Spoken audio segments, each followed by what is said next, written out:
Hello guys, magluluto tayo ng isda na sweet and sour. Ito ang mga ingredients ko guys. May white onion ako, luya, kamatis, tomato sauce at toyo.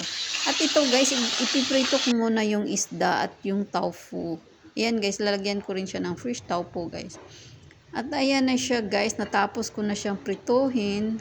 At ngayon guys, igigisa ko na yung white onion. At ayan, hanggang mag-brown siya. Ayan. Halo-haluin ko lang para lumabas yung bango niya at medyo mag-brown siya. Ayan guys.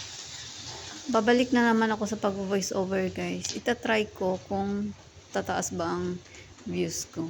At nilagay ko na yung konting luya guys. Ayan. Halo-halo lang. At isunod ko naman yung kamatis.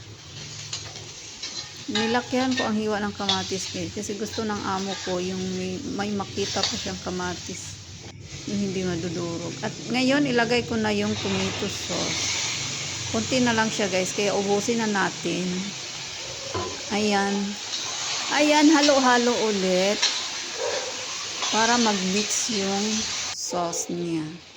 At ito na siya guys. At lagyan ko siya ng toyo para naman medyo maalat at matamis at maasim-asim. Ayan guys, halo-halo lang.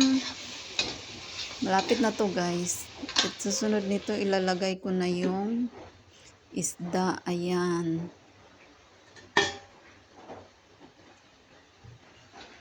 At paliguan ko lang siya ng sauce guys.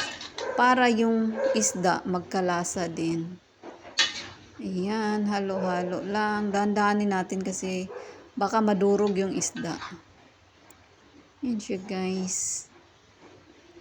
Masarap to guys.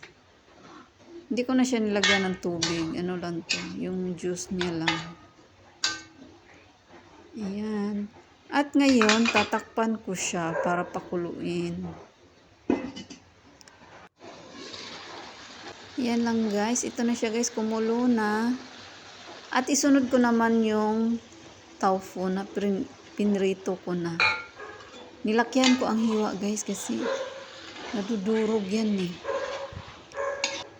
Ayan, dahan-dahan lang. At tatakpan ko ulit para pakuluin naman siya.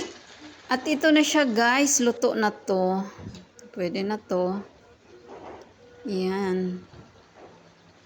Ready to serve na to guys. Kaya kainan na. Thank you for watching guys. Follow me for more videos. Bye.